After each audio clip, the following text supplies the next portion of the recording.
Bring it!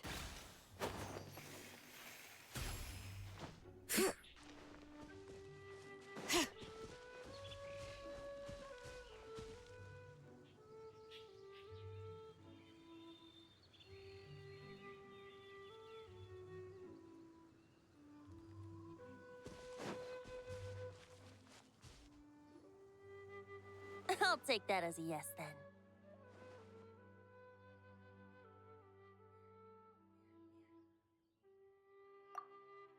Ah, finally, you're here! Do you have a message for me from someone by any chance? There's not a single prophecy about you in that dictionary. That's what you were about to say, right? Oh? One moment, then.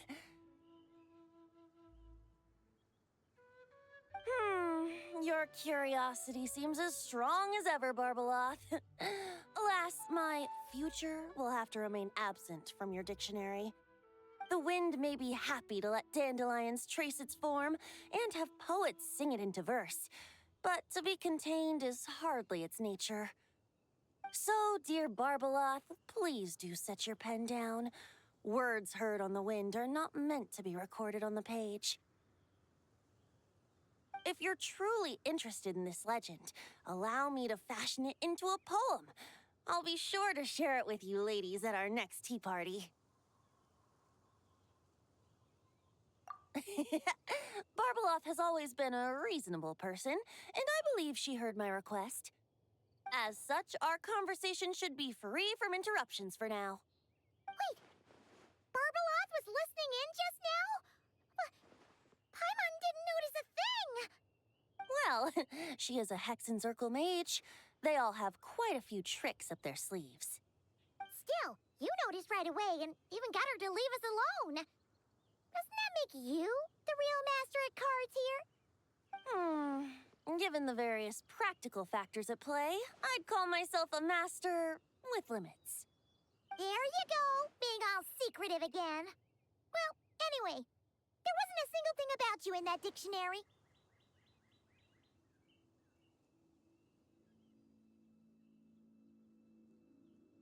You being here is enough. Barbeloth's prophecy concerning me may be incomplete, but it's not incorrect. There's something I need to do, and I could indeed use your help. Trusty as always. In that case, could you play a song with me later?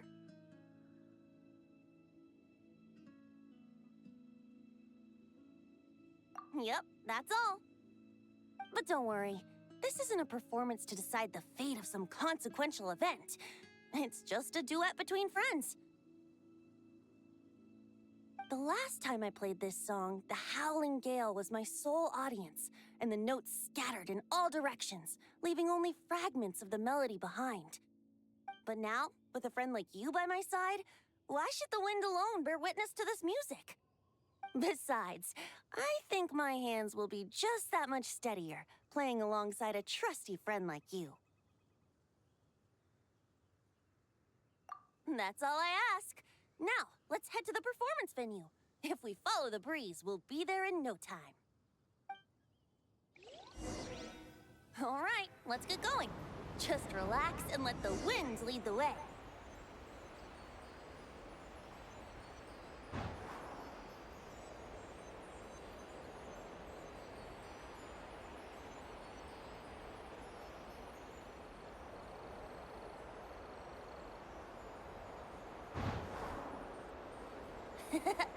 No need to hold your breath. In and out. Easy does it. I let the birds know we would be coming, so we won't run into them.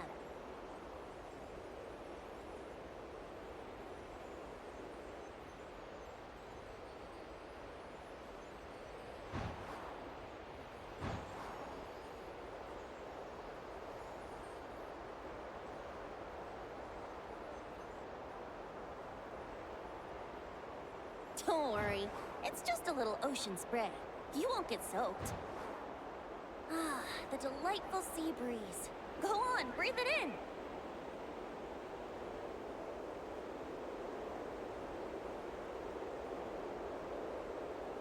We're almost there.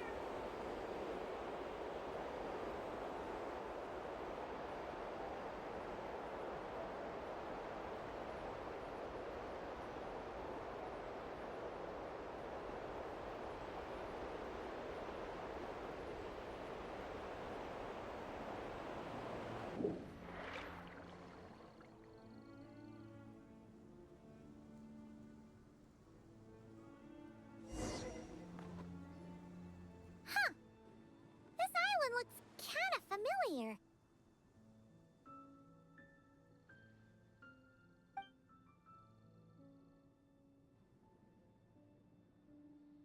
Not always. It was once an isle like any other.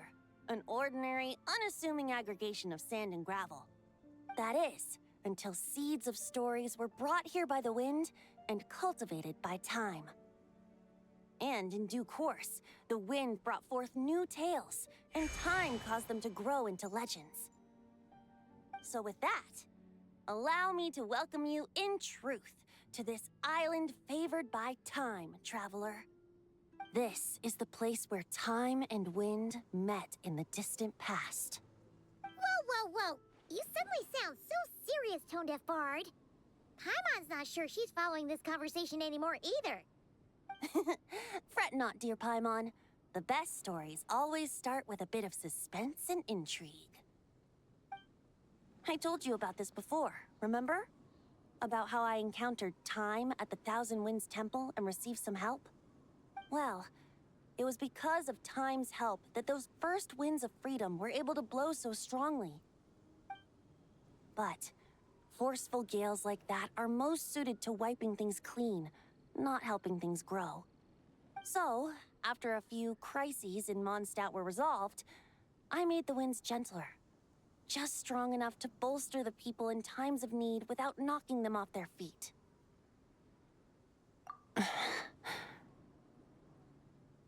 Shadows gather in the distance. I'm sure you felt it too.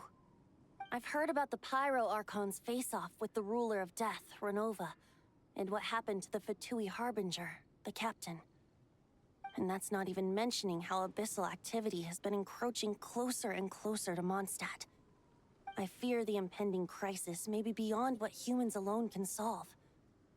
In light of that, I need to be prepared. It is the Animo Archon's duty to intervene in times of need. As such, I, Barbados, will bring forth a wind strong enough to disperse whatever storm lies ahead. But if I whip up a gale of such strength in Mondstadt City, it would just turn the place upside down. Clothes, hats, the flowers that rest on people's balconies. That's why I chose to do it here. A place where I once offered an ode to time. Who knows? Perhaps time shows this island special favor precisely on account of my lovely, lovely music. Wait, so is this place really that special? It sure doesn't look like it. There's a tide that ebbs and flows, and a bunch of birds that come and go. It just seems normal. Time's impact on things isn't limited to what the eye can see.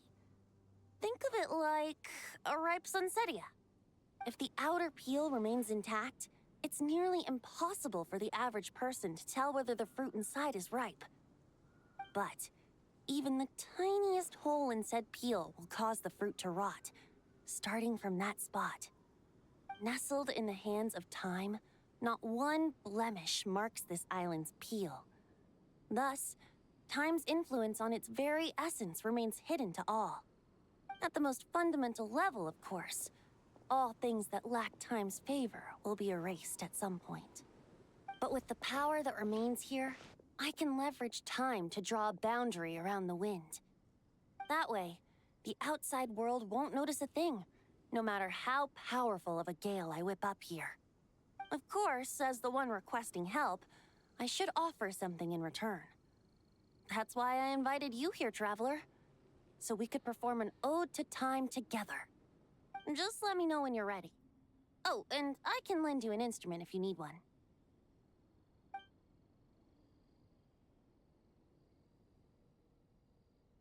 Great. Let's get started.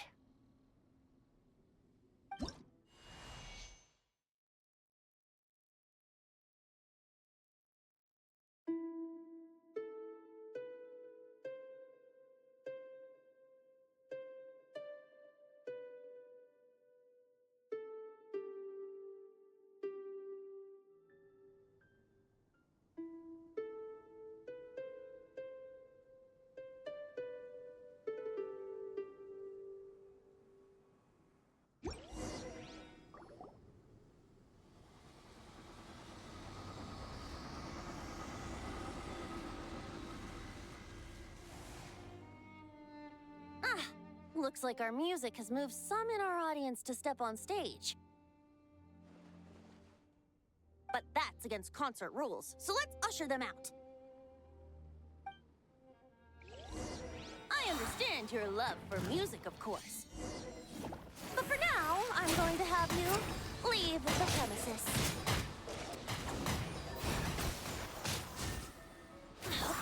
The story has only just begun! Leave it to me! Show no mercy! Rise with the sun! Think you can get away? Let's play! All right, that should do it. That was an exquisite performance, traveler. Thank you. Don't worry. That power was mine and mine alone. No external help was involved. Think of it like tuning a musical instrument so that it might play melodies lovelier still. Ha! So you do have some tricks up your sleeve. What else are you hiding, huh? Oh, Paimon. How many tricks could I possibly have? I only have 2 sleeves, after all. You know that's not what Paimon meant, tone-deaf bard. I have a feeling the wind is gonna be pretty strong today. We should head back to Mondstadt and tell people to hold on to their hats.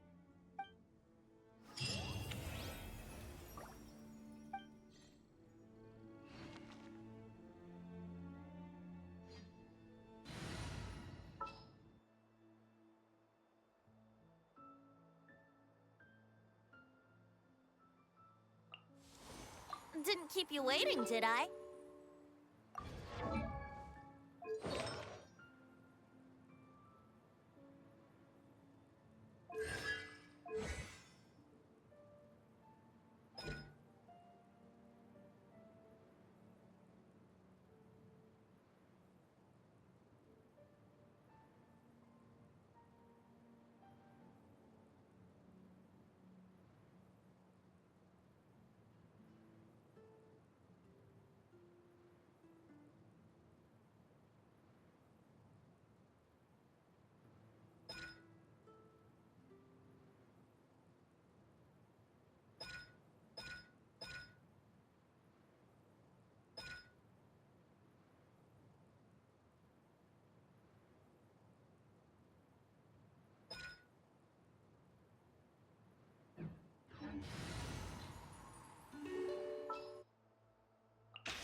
All right.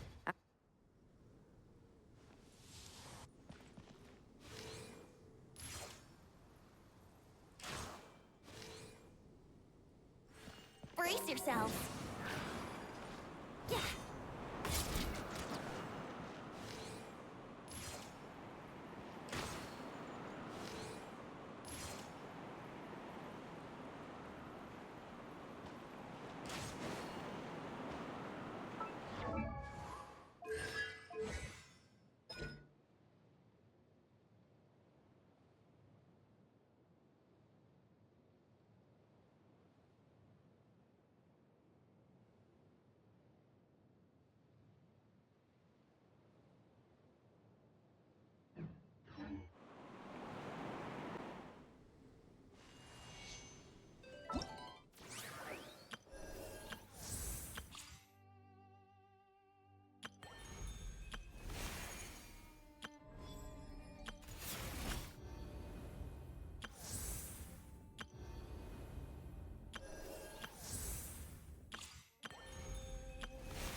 Let's wait till the snow gets heavier.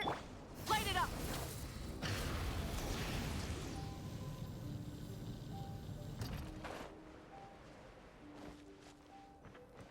Oh, Albedo's over there. Wonder what he's doing. Let the mountain's veins boil! Hey, Albedo! Thought we'd find you here. Oh, are you painting? Yes, I finally have a moment to myself. So I decided to pick up my brush and get some practice in. Indeed. Of course, thanks to your help, and my fellow knights, that matter was resolved with little issue. In addition, I was able to complete the final task my master left for me. I couldn't have asked for a better outcome. Sucrose has been advancing swiftly in her studies too. She can tackle many alchemy projects on her own now. The Knights of Favonius don't have any duties for me at the moment either. No responsibilities, no tasks, no problems to resolve. It's not. It just feels strange, not having to rack my brain for solutions to all manner of problems. To be quite honest, I'm finding the idle life a bit hard to get used to. I keep finding myself considering if there might be other issues that need solving. But, unfortunately for me, Mondstadt seems perfectly problem-free at the moment. There's nothing wrong with enjoying a bit of me time. Nothing good comes from working yourself to the bone. But if you're really that bored, you can come hang out with us. Paimon will teach you the true art of doing nothing. Well, I suppose I should learn from the best. Traveler, don't say things like that. You're gonna jinx us.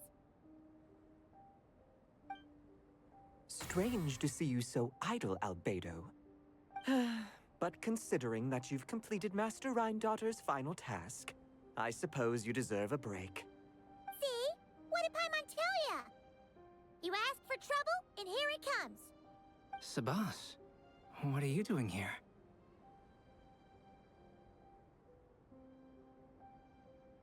Yes, he's also one of my master's creations. I suppose that makes him a family member of sorts.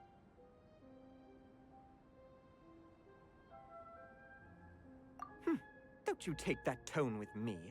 I'll have you know that I alone keep that giant house in order as its butler. And yes, That has meant dealing with the assorted collection of vials and jars that you and Master use, washing them, drying them, all that work done by one cat. Wait, you're a butler? How does that work? How do you handle vials and stuff without, you know, thumbs? How do you stay afloat in midair? Huh? It's just something Paimon's always known how to do.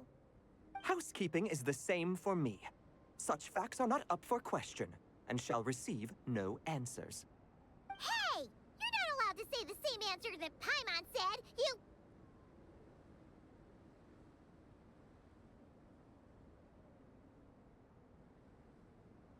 Ugh. Sure. But don't expect Paimon to listen to his rambling. Allow me to get to the point, then. I'm here at Master Rhindaughter's request. She has a message for me to pass along. Ahem. Dearest Albedo, in regard to that task I set for you, your discovery of an answer that you can accept is most delightful. Alas, once a problem is solved, mulling it over in one's head loses all meaning. I'm sure the pendulum in your ever-whirring mind is swinging toward boredom as we speak. Might I suggest posing questions of your own, then? Cast the answers you know aside. Instead, embrace the questions you don't. After all, questions have always been more interesting than answers, and much better for passing the time. I look forward to what questions you'll bring me upon our next meeting. And should you come up with ones even I've never considered, all the better. It's unlikely, of course, but do your best. And who knows? If you're lucky, you might just surprise me. Oh, and don't attempt to create a self whose sole purpose is to pose or ponder questions. I've tried it, and it doesn't work. Lastly, I sent Sabas with a gift for you. Do keep it well, all right? Ah, and no need to feed him. He doesn't get hungry. As you instruct, Master.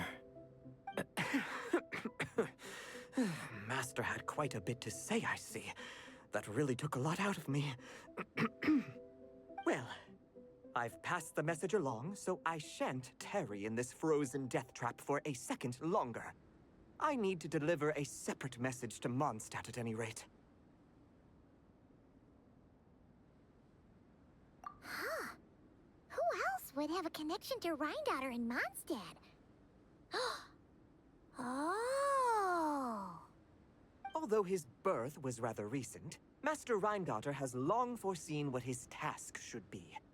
But I digress. I shall be on my way. If I stay here a second longer, my tail might turn into an icicle. Your gift from Master Rhindaughter is on the table. Use it well.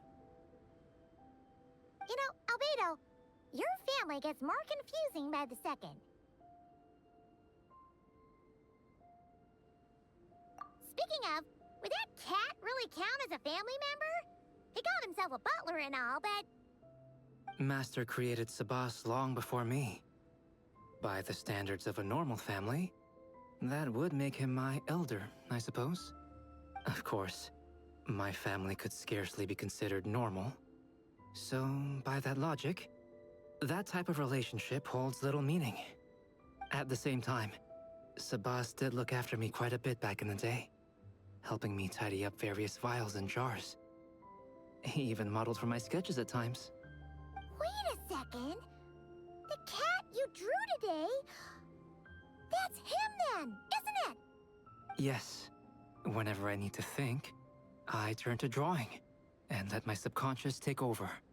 It always helps me sort my thoughts out. And for some reason, I often wind up choosing a portrait of Sabas. I have drawn so many at this point that it's become second nature. Thus, this leaves my mind free to consider other things.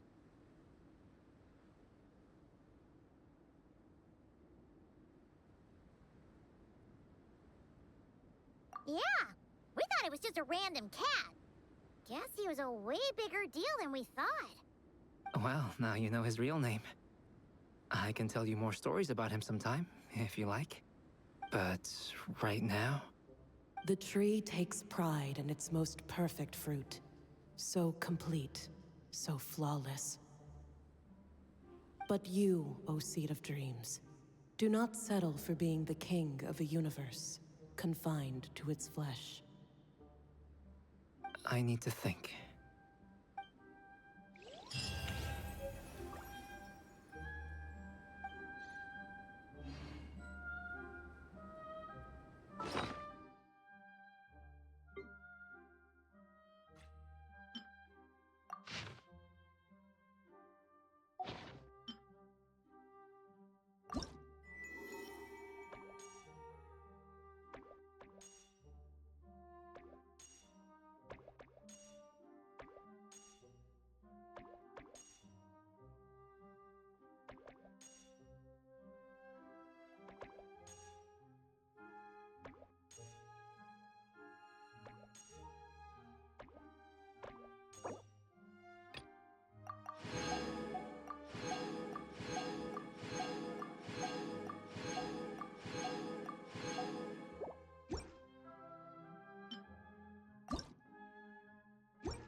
Understood.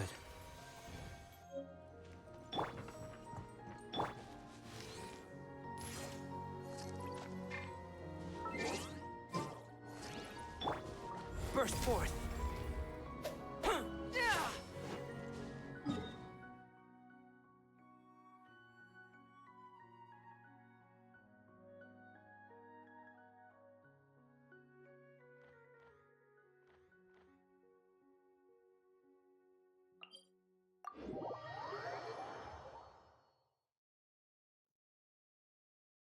Ample light.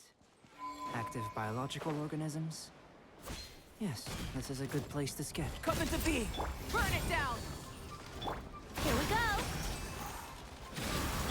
Feel this ancient power.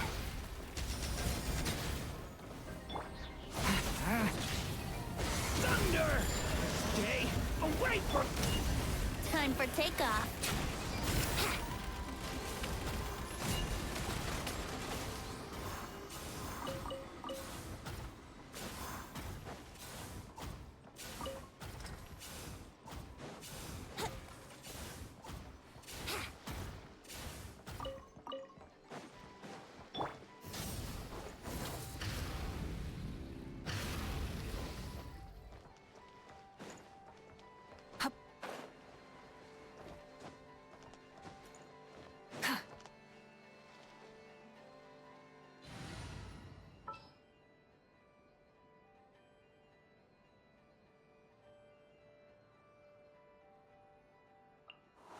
Time for a house call. The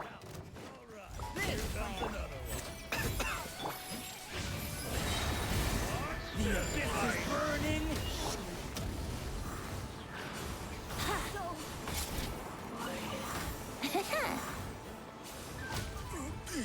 Yeah.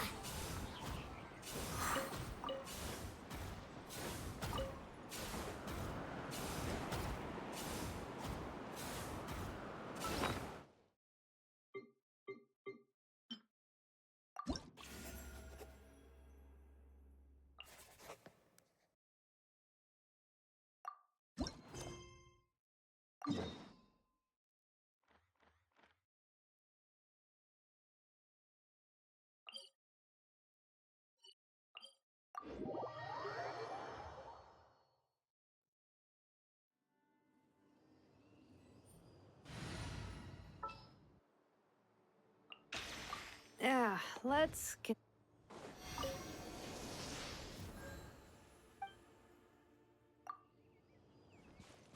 Yahoo!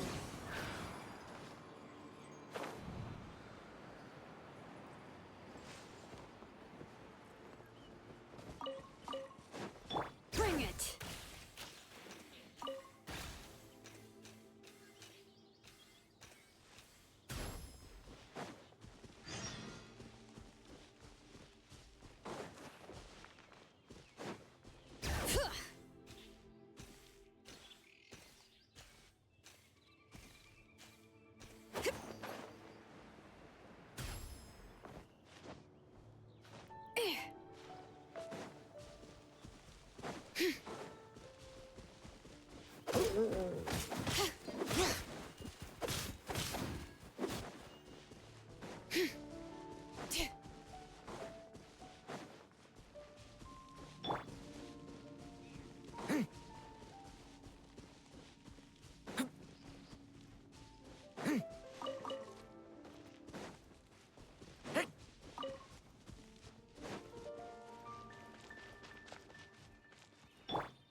Coming to be.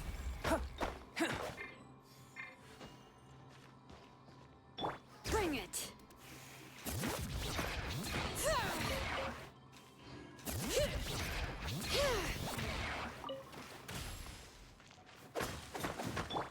This.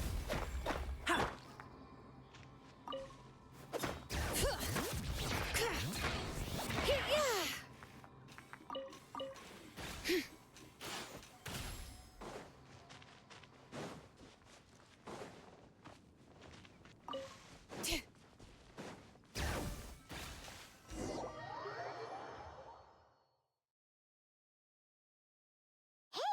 Isn't that Razor over there with... Whoa! The Grey Wolf King of the North! Wonder what... Razor!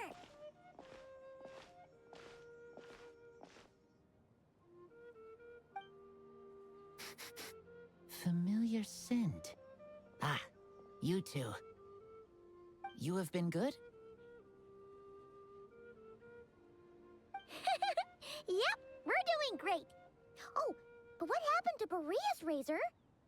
We saw you talking just now. Is it a secret? We go on hunt. I tried to convince Wolf Lord. A hunt? Oh, is that Razor's task? Are the wolves out of food? Is that why you're going on a hunt?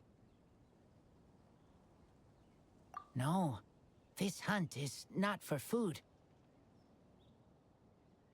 We hunt enemies. The Dark Wolf Pack. Strange scent coming from land they took. Getting stronger. We must hunt enemies to purify the forest. Oh, so did Boreas agree? Paimon remembers last time he said something like, Razor, you must not get involved. This is for the wolves to settle between themselves.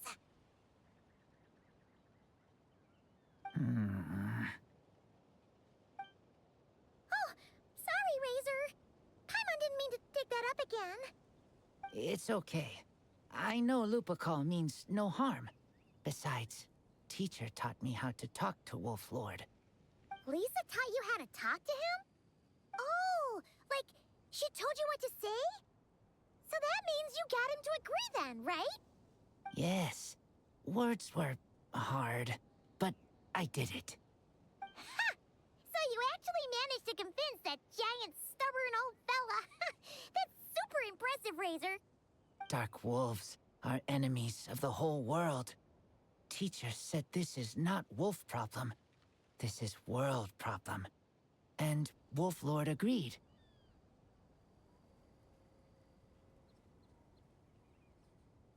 But Because of that, other wolves won't join. This war is between me and Dark Wolf Pack. Then count us in too. Those awful rift hounds have been getting on our nerves for a while. Thank you. Help makes for easy hunt. Speaking of, how is this hunt gonna work? We set trap. Chase dark wolves here, into trap. Then Wolf Lord pinned them down, and we finish hunt. Tell me when ready. We start hunt. Come on! Let's clear them out in one go! Yes.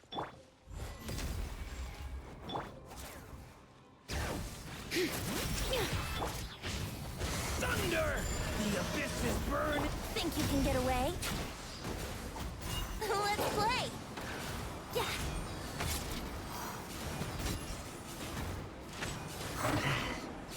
Done.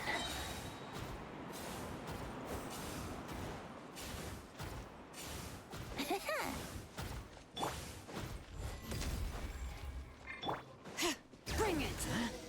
Why are Lupacol here? Oh no! The rift hounds are attacking them! We gotta get rid of them quick! Letting brave names echo! Get back!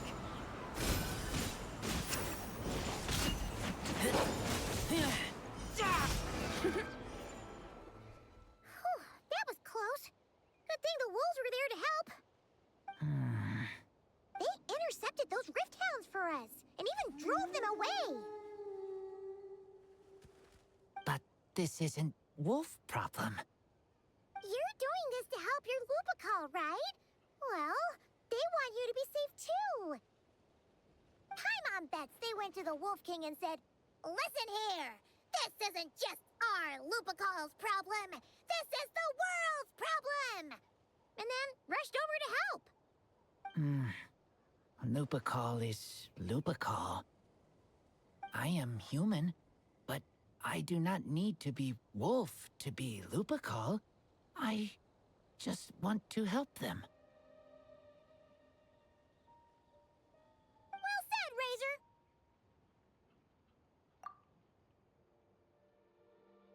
You think so? Yeah, absolutely. Now, come on.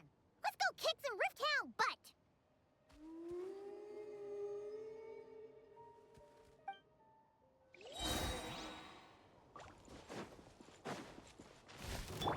Come into being!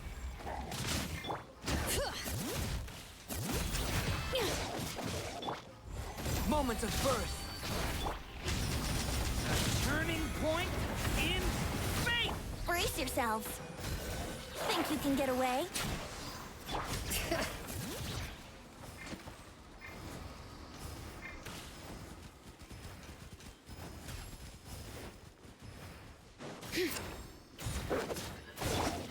Leave it to me!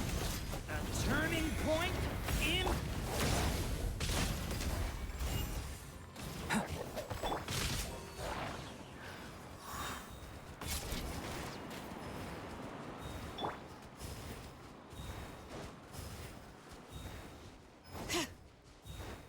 Look! The rest of the Rift Hounds is just up ahead. Get ready. For Lupacol.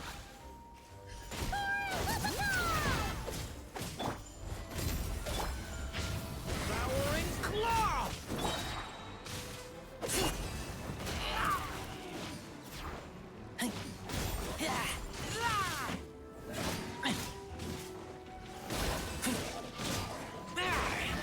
Get back!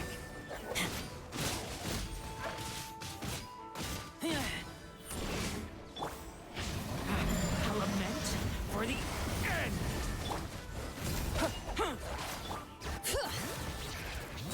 Feel this ancient power.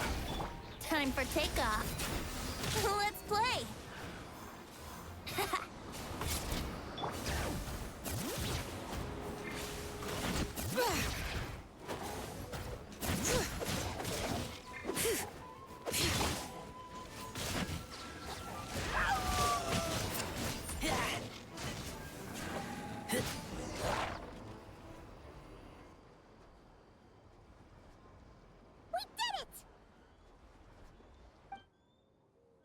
thank you for helping. I thought protecting Lupercal was up to me. But Lupercal also... We're here because we care about you, just like you do us. That's what makes us Lupercal, right? Right. We are Lupercal forever.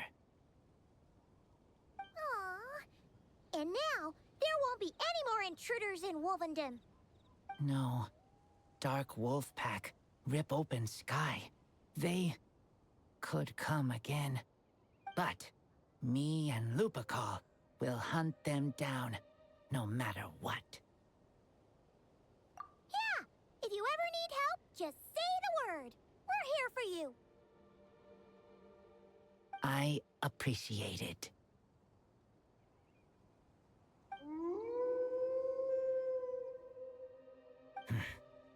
They call for me.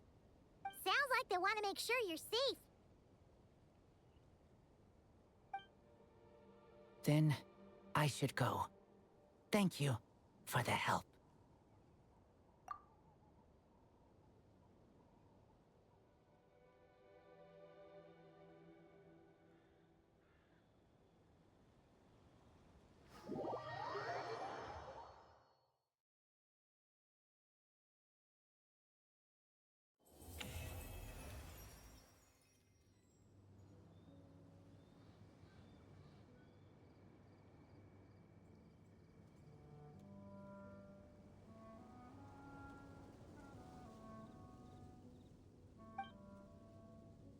Wouldn't gliding be faster?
Bring it!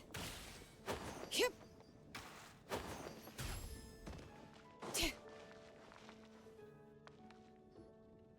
Mona!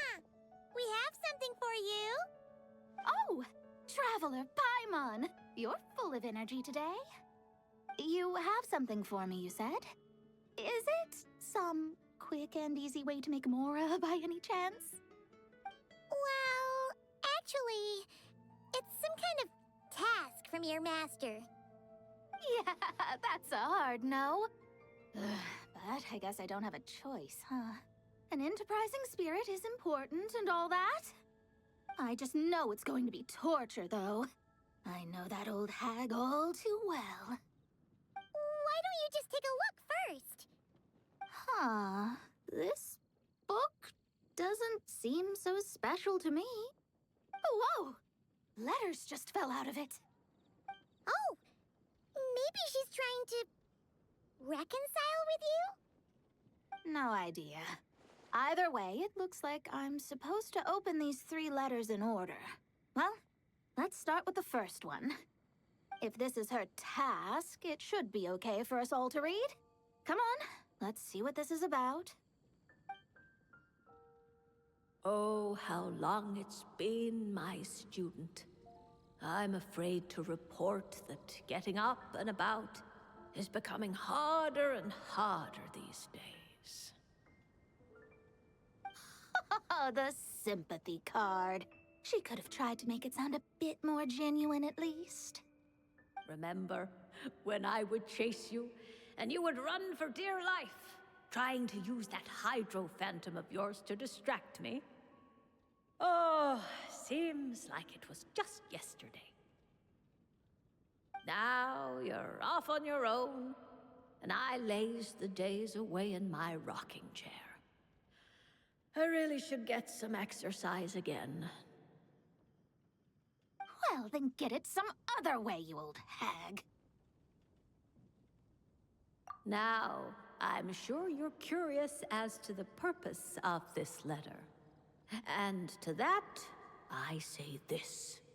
If you want to learn how to predict the fate of an entire kingdom, or even the entire world,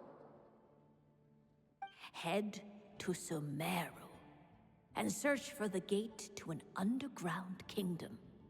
Once there, open the second letter. Huh. But she knows how to lure people in, that's for sure. Is she serious about passing on her secret technique? Because she really is getting old. You two have such a weird dynamic. When you talk about sentimental stuff, you fight. But when it comes to dry academic stuff, you get all emotional. Anyway, this gate to an underground kingdom sounds familiar. Wait, you've heard of it? Yeah. It should be the same one we're thinking of. Perfect. I don't even need to investigate then. Oh, that means no hired guide, no lodging, no shelling out Mora left and right. Come on, there's no time to waste. Let's go. And since you didn't mention a transportation fee just now, Paimon's guessing that means... Yep, same method as usual. Let's go.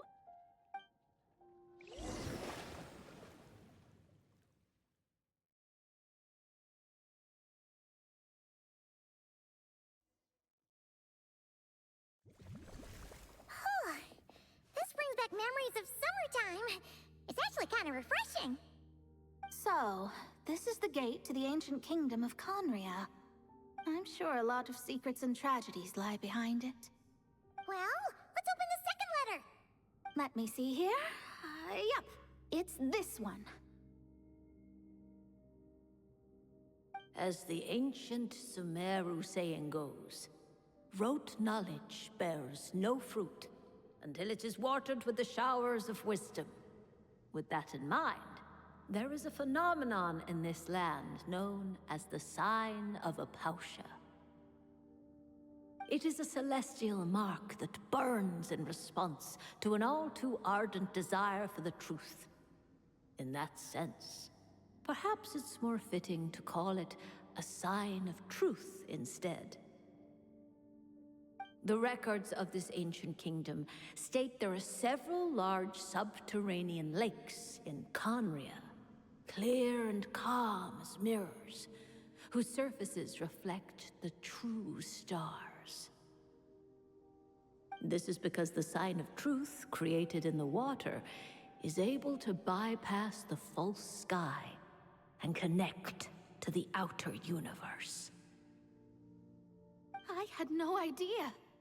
To observe the gravitational forces and influence of celestial bodies, one must be able to see past the false sky. Only by obtaining these cosmic parameters can one predict the fate of this world. Now, my task for you is as follows. Open a sign of truth in front of the gate to Conria. The rest is a bunch of stuff about the ceremony the old hag came up with to summon this thing. Yeah, all these planetary trajectories and runes. Paimon's not even gonna try to make sense of it. So, what do you say, Mona? Are you gonna attempt it? Well, I hate to admit it, but it looks like the parameters she came up with could work. Frankly, this prospect is quite exciting, and heading back now will just cost me another night of lodging, so no better time than the present. Emissaries of the enduring stars, wanderers over ecliptic and equatorial planes, radiant celestial brethren. Traverse the twisted paths of the cavernous void. I, Mona Magistus the Astrologist, invoke the power of Hydro to balance the scales.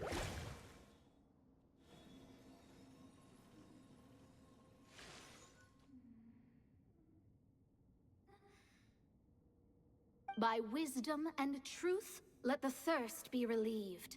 I, Mona Magistus the Astrologist, summon you, O stars, to stand before me! Did it work? Ah! Monsters! How did that happen? No dice. The sign of truth only opened long enough for the monsters to slip through. Darn it. I didn't get a glimpse of the real stars at all. Whatever. I'll just take it out on you. The ceremony failed, but the old hag's new theory seems workable. I have a better grasp of hydromancy now. And the perfect test subjects to test it on. Name's Echo! Fate is upon you. Delved into brace yourselves. Phew! That's that. Well, the old hag said to open the third letter once it was all said and done. But I couldn't make it work. So, should I still open it? You know, Paimon thinks she understands your dynamic a lot better now. Look, she didn't say you had to successfully complete the ceremony, so you can open it. It'll be fine. I guess. All the same, I doubt she has anything nice to say. If you're reading this, it means you attempted to open the sign of truth. Seriously, I can't believe you actually tried it. What are you laughing at, you old hag? Conria was home to several lakes of stars, rendering the fabric of space in that area comparatively unstable. As a result, attempts to break through the firmament through non-physical means were more likely to succeed. In any case, I knew this place was well hidden and wouldn't be frequented by too many people.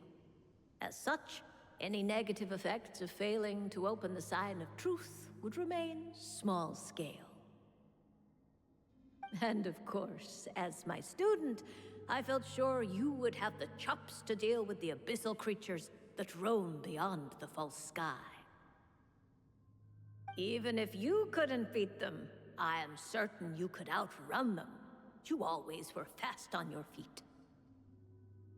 Ah, connecting hydromancy to the kind of wisdom that quenches thirst.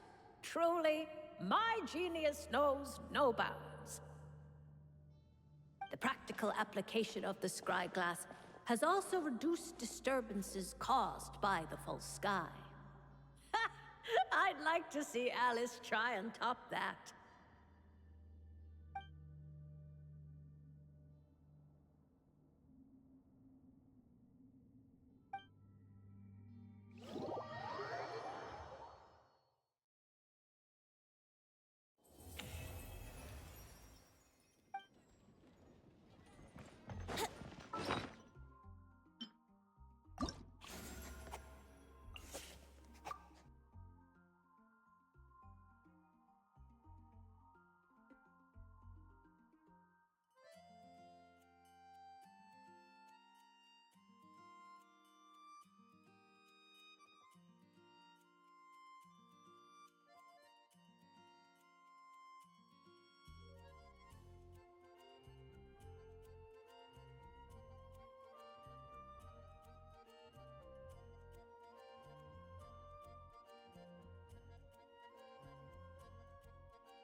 Given previous results, I should make a few adjustments to the experiment and ensure that the materials and equipment are all in order.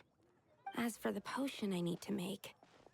Oh, Traveler, Paimon, what brings you here? We're here to help with your task. We wanted to see if you could use some extra hands. My task? Oh, you mean the one Mr. Albedo told me about? The one from the Hexen Circle? Well, you're just in time. The experiment is ongoing, and I was just about to work on it. Ongoing? So, you've been working on it all this time? Yes. It aligns with other research topics I've been working on, so it hasn't been too much extra work. Still...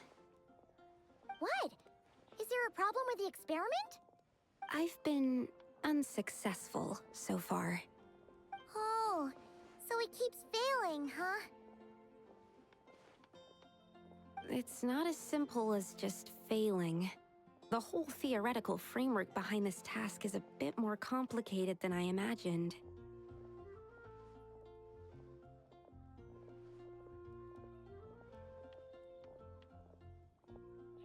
Oh, right! You still haven't told us what kind of experiment it is. One meant to develop a potion that can transform sweet flowers into a variant 16 times its normal size. That is to say, the formulation of Botanical Augmentation Reagent Type 4, Iteration 7. As you can probably guess, this is my 7th time running the experiment. Wow! So, basically, we need to make growth serum. Or the 7th version of one. Well, yeah, that's about right. This is my 7th attempt. But I didn't make many adjustments to the formula this time, because both the theoretical principles behind this experiment and the products of the process prove there's nothing wrong with it. But you haven't succeeded yet, right? Yes. I'm thinking that it's not my current formula that is wrong, per se, but rather, some other key element is missing. Oh! Then Paimon knows just what to do. Yeah!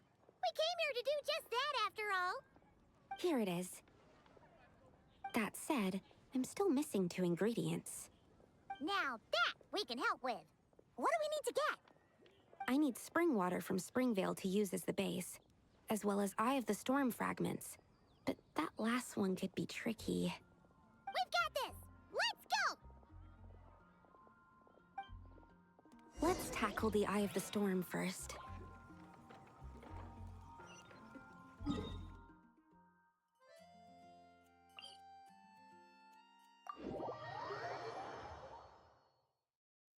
Perfect weather for a nap in the workshop.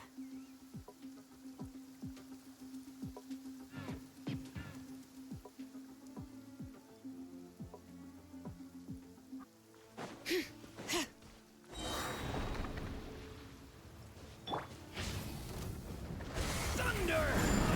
Element. Feel this ancient power. Hear the echoes of the valley! Alright, that's the first ingredient done.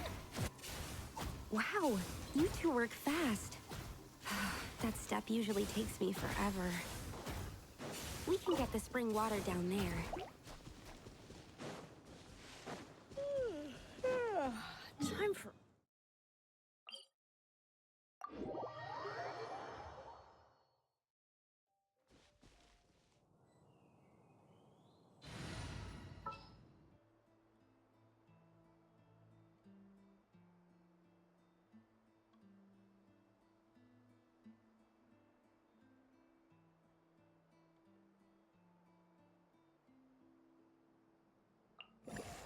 This is destiny.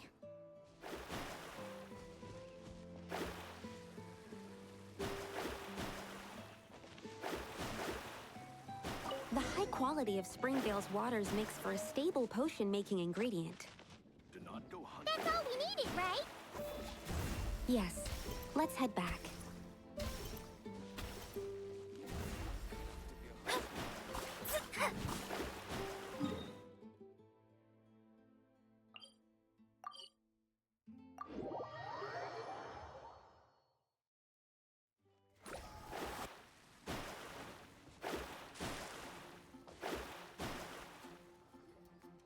All right. The ingredients are ready and the cauldron is just over there, so we should be good to go. But, Is something wrong? No. It's just... Do you mind if I watch from the side? Just for the purposes of accurate recording, I mean. I know lots of people don't like being scrutinized during experiments, so...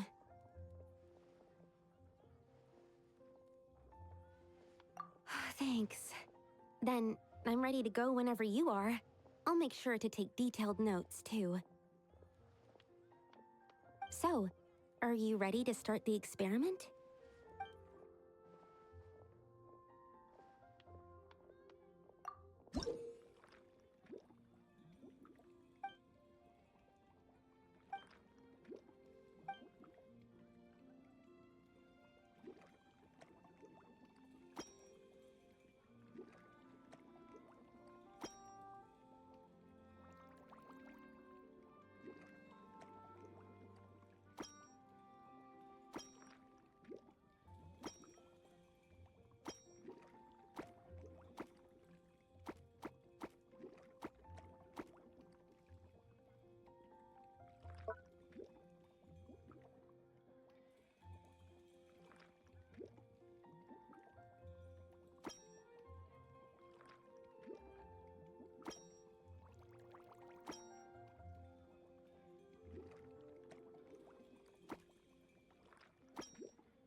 That's it.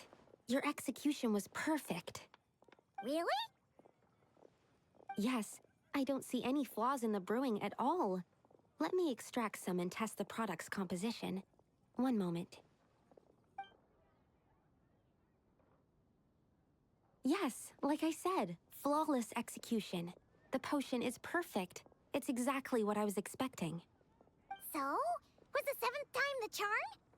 Upon examination, it seems identical to the previous 6 iterations. Oh! Wouldn't that make the results identical? Not necessarily. Experimental outcomes can differ even with similar variables all around. You never know what the result will be. That's what makes experiments valuable in the first place. Come, let's test this thing out. I planted some sweet flowers beforehand which we can use. We just need to douse them with the potion and see what happens.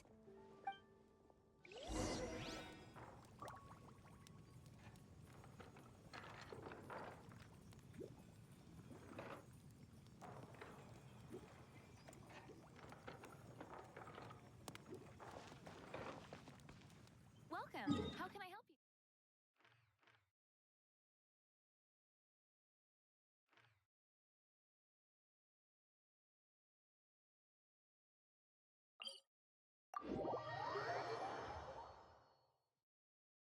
The pure waters of melted snow are optimal for hydromancy.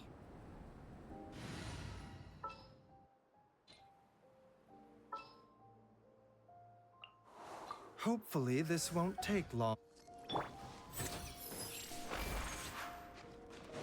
Seems like an emergency.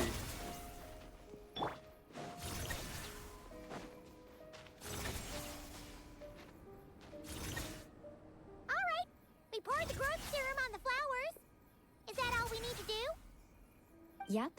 The flowers need to fully absorb the potion, so it might take some time before we see a reaction. What happens then? The flowers will grow in size while maintaining their original appearance. But then, when they reach 12 to 14 times their normal size, this will prove more than they can bear. As if some upper limit has been reached, they will wither and rot, assuming unnatural forms until nothing is left of them but liquid. Wait, what? So there's a problem with the growth serum then? No. I've adjusted the formula time and again, resolving all kinds of issues that arise when inducing small plants to grow larger. Issues like ensuring that the leaves don't get too large, strengthening root diameter and load-bearing capacity, calculating how the increase in surface area might affect sunlight exposure and nutrition. So, why isn't it working then?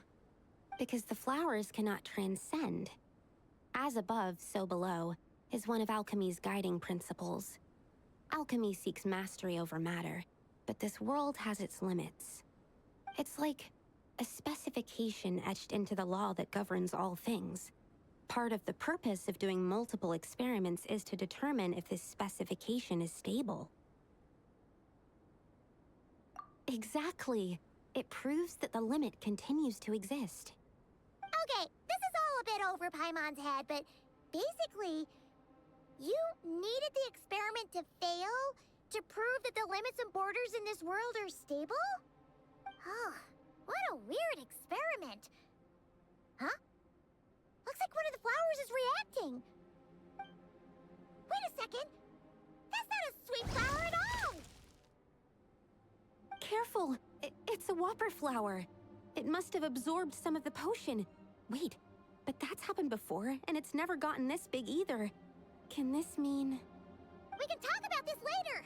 Let's get rid of it first!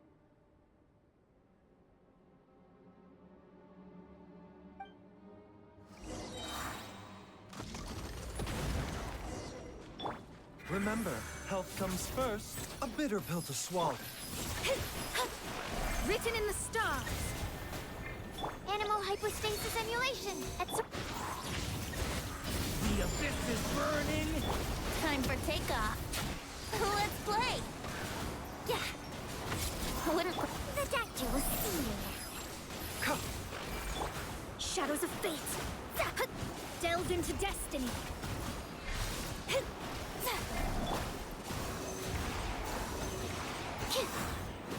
Seems like an emergency.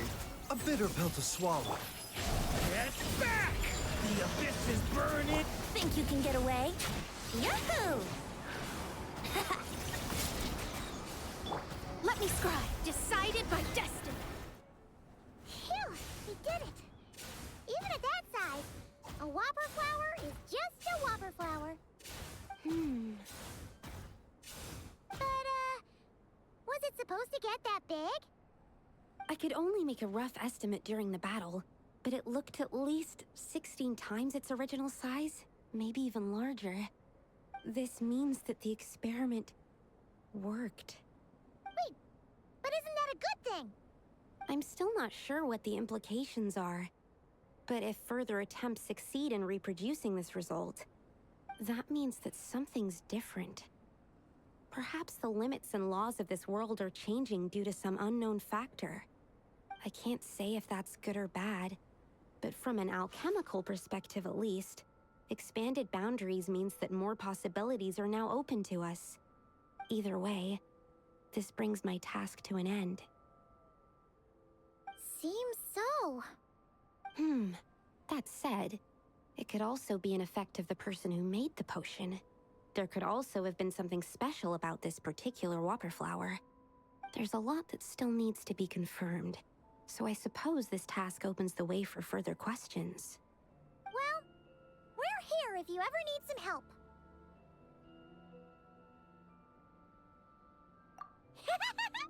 Just think about it! Paimon could probably beat a whole gang of treasure hoarders to a pulp if you were 16 times bigger! I have my doubts. The only reason the serum worked on the whopper flower was because its internal structure was similar enough to a sweet flower. If you drank some, you might become 16 times bigger, but you might also turn into a plant-based life form. Yeah, nope. That's not happening then. Oh, by the way, Paimon wanted to ask, why is all your research focused on things like sweet flowers and sunsettias? Oh, that's simple. Both sunsettias and sweet flower nectar taste sweet. So in that sense, accidentally making a whopper flower 16 times bigger comes with a hidden benefit. Because whopper flower nectar... Tastes exactly like sweet flowers? That's right. Once I've extracted the sugar from the nectar, I'll give you some. You get it!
Ad Astra Abyssosk. Greetings, traveler. Hey there, Catherine! Oh, and Oz and Fischl are here too! What a coincidence! All things in this universe must plunge into darkness. 'Tis only natural that those who seek light should cross paths in the realm of dawn. Mein Fräulein means to say she's happy to see you both. And I feel the same. It's been quite a while, Traveler and Paimon. You're here just in time. Yai Publishing House has a commission for you, traveler. An editor is here to discuss the details in person. Much of the information was kept from the Guild for business reasons. All we know is that it has something to do with the author of the Legend of the Shattered Halberd. What? Surely you don't mean... Wait, is this author really that important? What if we weren't here? Or if we decided not to take the commission? The editor would just be wasting their time. In that case, it'd be a free trip to Mondstadt where one needs only pass some information along. That's an opportunity most would fight over. In any case, if the commission is of interest to you, the editor is waiting at the Good Hunter. Just look for the man dressed in Inazuman clothing. Hold on! Halt thy steps, good traveler. Fate cast you upon the tides of the world, but not for you to stand alone in the face of its desolation. Nay, you step forth onto the path of the Immanakreich. What mein Fräulein means to say is, she would like to go with you. Wow, you seem really jazzed about this commission, Fischl. Do you have some kind of insider information? Well, let's head to the Good Hunter to meet with this editor then.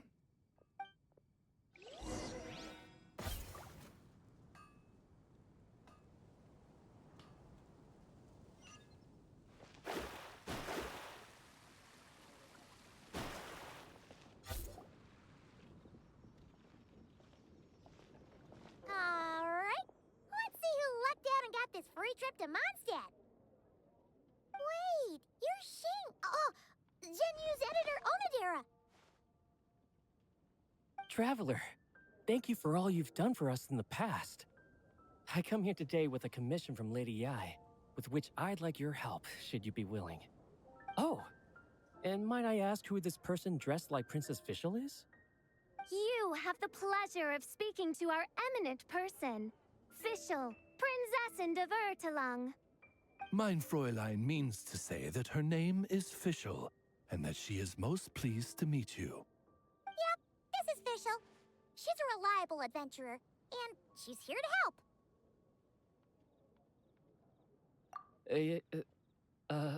Yeah, I, kinda got that the first time. Since thou hast learned my name, understand this. To speak it is to be absolved. Praise it, therefore, and thou shalt earn thine salvation. Mein Fräulein means to say she... Ah, I see. I completely concur, milady. Remembering names is simply basic etiquette. And if you might lend me succor in solving this problem, I shall indeed praise your names to the heavens above. As many times as necessary, in fact. You understood Fischl language before Oz could even finish translating.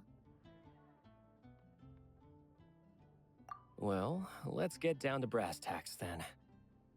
Now, have you heard of the author Mr. Nine? He's famous for writing the legend of the Shattered Halberd. Flowers. What was that, mein Fräulein?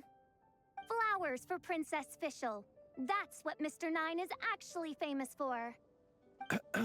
Mein Fräulein means to say, even should the creator be cold and unmoving, the Prinzessin and her immer Nachtreich's resplendence might yet compel them to weep. Well, sure. The author of Flowers for Princess Fischl, Mr. Nine. He sent a letter from Nodcry asking for help, and he seems to be in bad shape. So ask the Adventurers Guild or a local mercenary to find him. Seems pretty simple to Paimon. Where it's so simple. But here's the problem. We don't know anything about Mr. Nine. What he looks like, how old he is, where he's from. He's only ever communicated with us via letter, from addresses all over Teyvat. And he's never showed up to our annual meeting or events. Not once. So, what are we supposed to do? Well, we'll need to investigate Mr. Nine's identity, that's for sure. We did a bit of digging ourselves, and we realized that ever since completing the Shattered Halberd series, Mr. Nine's handwriting began to change. His initial editor has decided to retire to focus on his own writing. And he didn't have much to add either. Whatever hath once existed in this world is enshrined in the memory of the Prinzessin de Vertelung, to endure unchanging in her Immanakreich. For from the sacred primordial words flow the wellspring of all cause and consequence. Mein Fräulein means to say that... Yes, we had the same idea. So, we tracked down the original manuscript of the Legend of the Shattered Halberd. Oh, man! Genyu's gonna be so mad he missed out on this. Wait, you didn't need Oz to translate this time either, Onodera.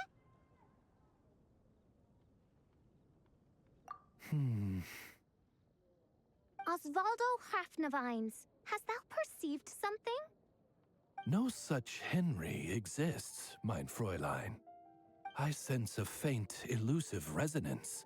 Something akin to the magnetic field, gravitational force, and threads of cause and effect that surround you, mein Fräulein.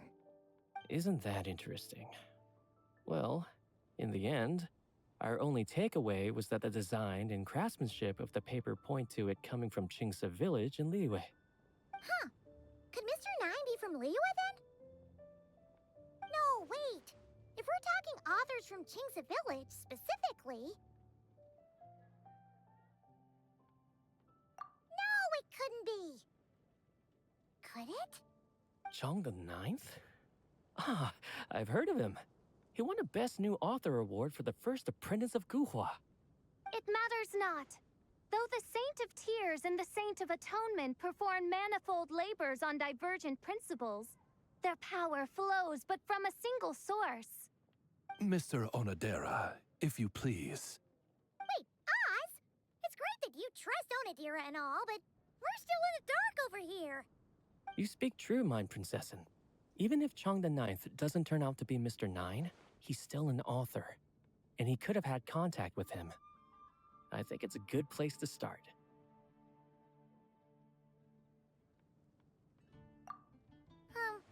Yeah. Well, either way, I appreciate the help. I'm counting on you. Today's recommendation is the steak. There's a strange wanderer near you.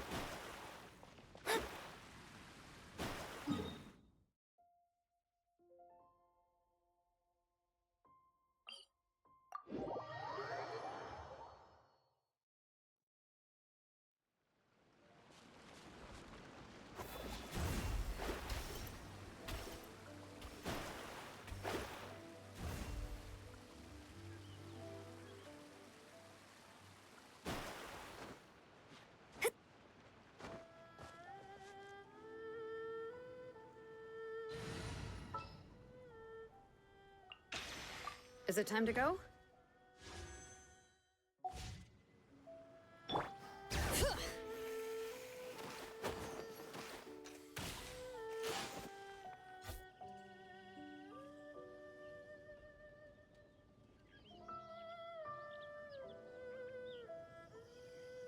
Huh. Chang the Ninth isn't home.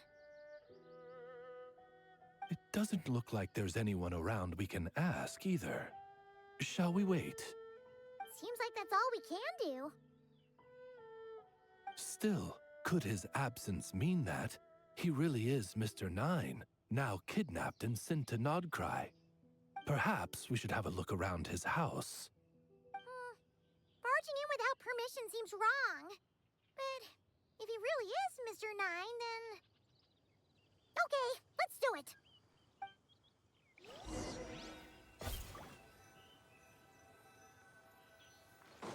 Nope, nothing useful.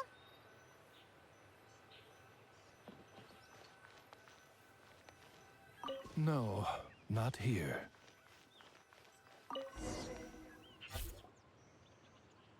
Just seems like a bunch of ordinary stuff. Nay, I, the Princessin, have beheld the mystery of the universe enshrined in these specks of dust.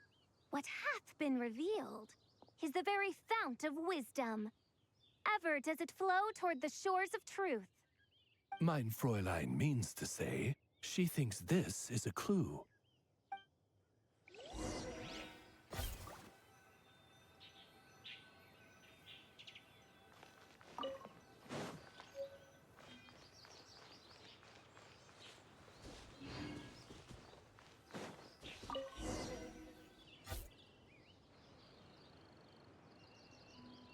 Wait, it looks like the soil's been overturned. Oh no. Did some kind of overzealous fan have buried him in here? Maybe we should call the Millilith. What do you think, Traveler? It's all right, Paimon. Mr. Nine's most zealous fan happens to be right here. And since mein Fräulein would never do anyone harm, I'm certain the same is true of his other less avid supporters.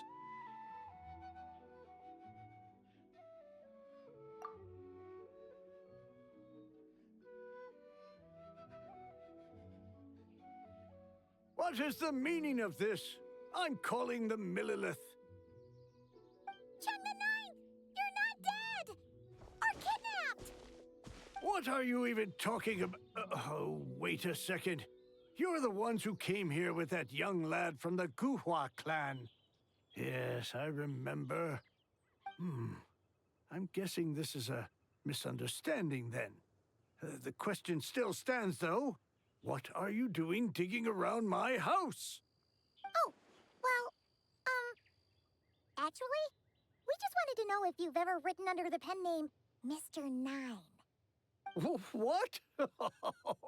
Not even a whole bucket of hallucinogenic mushrooms could make me that delusional. No, no. If I were Mr. Nine, why in the world would I enter all those writing competitions? To what? Demolish the competition from the shadows? Yes, doing a real bang-up job, aren't I? My submission's never even been selected. The classic archetype of the boy hero is outdated. That's the kind of critique I get. Even opening with a plot twist or disguising your hero as a fool is falling out of fashion. Modern readers are drawn to the boundless imagination and innovative world-building character of Mr. Nine's works. Good point. Besides, if I were Mr. Nine, I would have come clean the minute First Apprentice of Guhua won that award. What? That old beggarly Chong the Ninth is Mr. Nine? No, there must be some mistake. What a sight that would have been. Yeah, and when we were here with Xingqiu that one time, you talked up the legend of the Shattered Halberd a lot. If you were the one who wrote it, that'd be like Jean complimenting herself for being a good knight. It just doesn't add up. In any case, while this gentleman isn't the Mr. Nine we're looking for, I sense something of interest on his person. It's a peculiar signature, the same threads of fate I sensed on you, mein Fräulein, and on the manuscript. I believe the traces are related to Mr. Nine, and it appears I can track them. Hey, that's perfect! Once we head to Nokrai, you should be able to find Mr. Nine, no problem then. But back to the signature. What were you doing before this, Chong the Ninth? Oh, well, I ran out of manuscript paper, so I went to buy some. I'm particular about that kind of thing. Creation of literature demands the highest quality. Ah, no wonder. Mr. Nine uses the very same type for his manuscripts. Well, that explains it. Thanks, Chong the Ninth. We should get going. I'm not quite sure what I did, but you're welcome, I suppose. Farewell, creator of another world. Though I must say, the laws and narratives thou hast ordained can scarce compare to the dream dust sedimented in the Immanakreich. Mein Fräulein means to say, your writing isn't... I mean, mein Fräulein offers her thanks.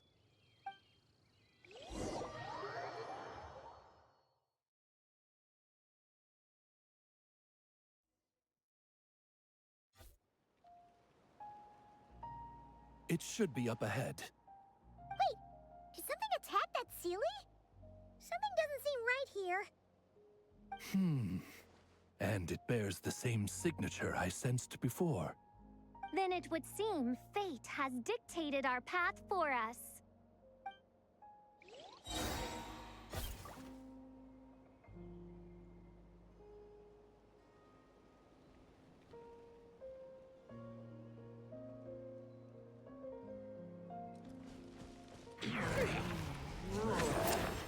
Bring it! Shadows of fate, written in the stars! Okay! Time for takeoff. Here we go! Let me scribe!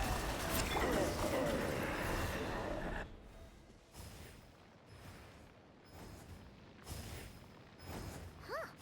Looks like this Sealy is showing us the way. Let's follow.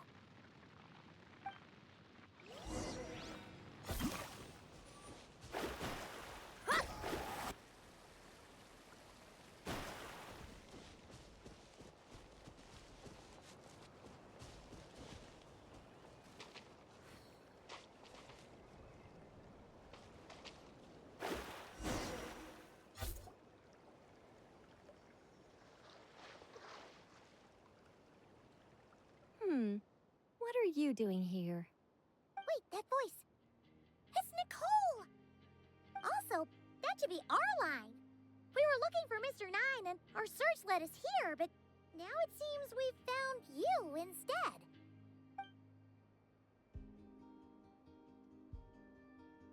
I see. Well, Mr. 9 is right here. Hello. What bizarre demarung is this? Never in 1,000 sunsets have I heard of such a thing.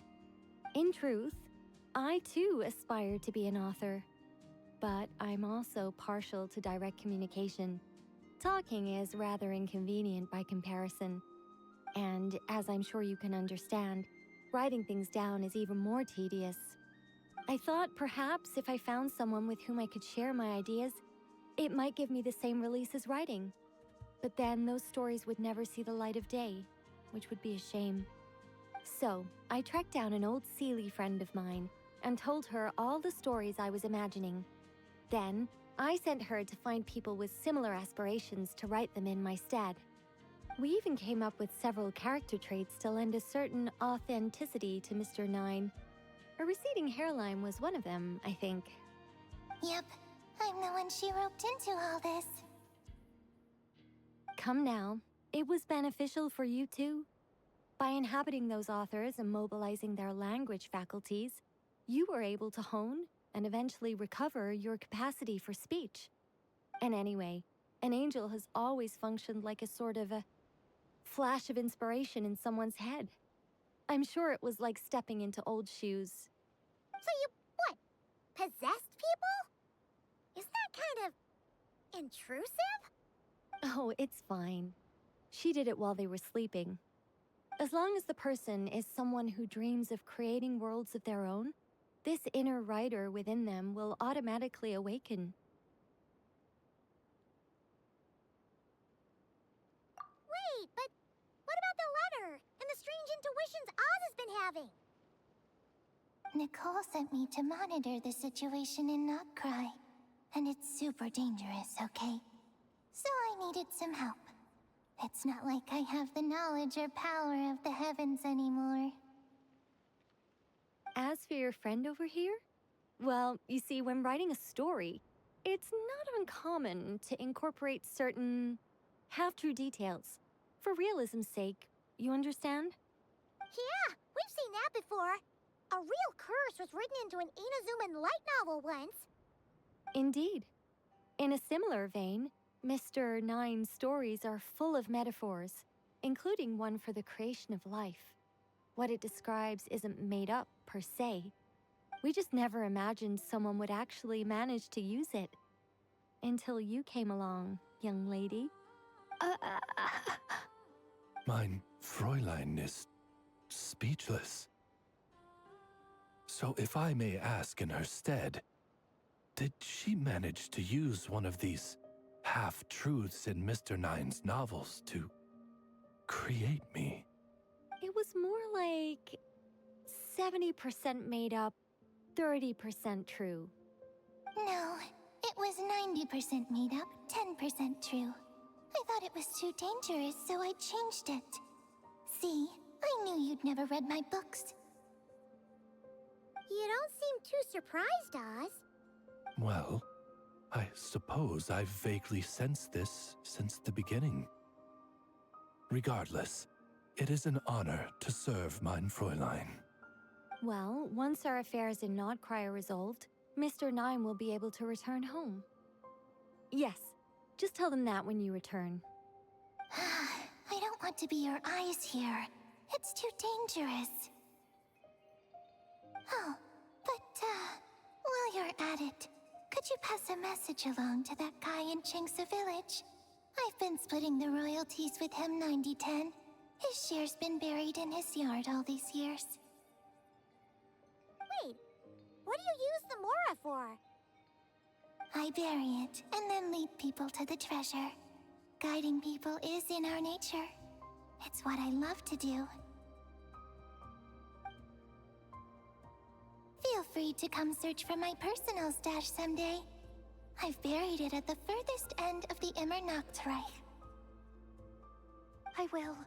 I absolutely will. Mein Fräulein? And, I just want to say that I really like your books, Mr. 9. What mein Fräulein means is Though the cosmos stretch forth in unending darkness, yet shall come an hour when all things shine. I'm glad to hear it. All in all, it seems you've already found my greatest treasure. All right, that settles that. Now, I need to have a quick argument with Mr. Nine about who really deserves to be considered first author. Absolutely not.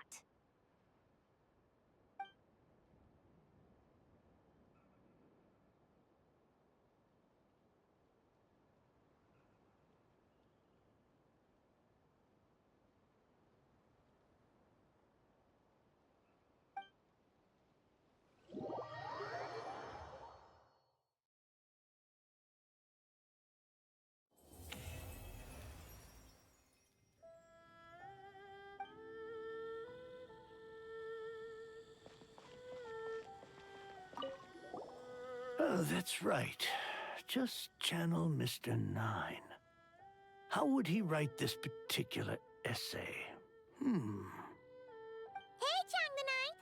We have something for you! Oh? What is... What? Where did all this Mora come from? About that. So, the thing is... Right. Mr. Nine really admires your work, so he decided to fund your writing career. Wait, what? So, channeling Mr. Nine actually worked. I can't believe it.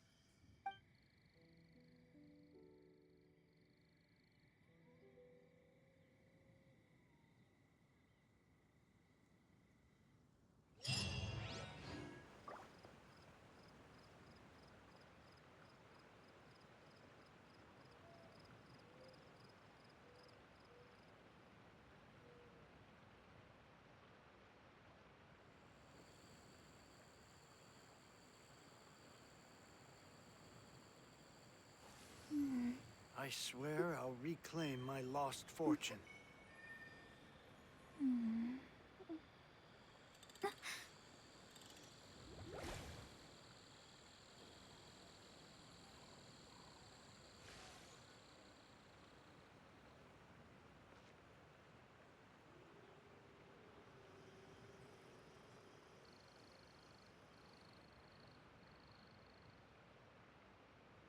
Now I can get back everything I lost.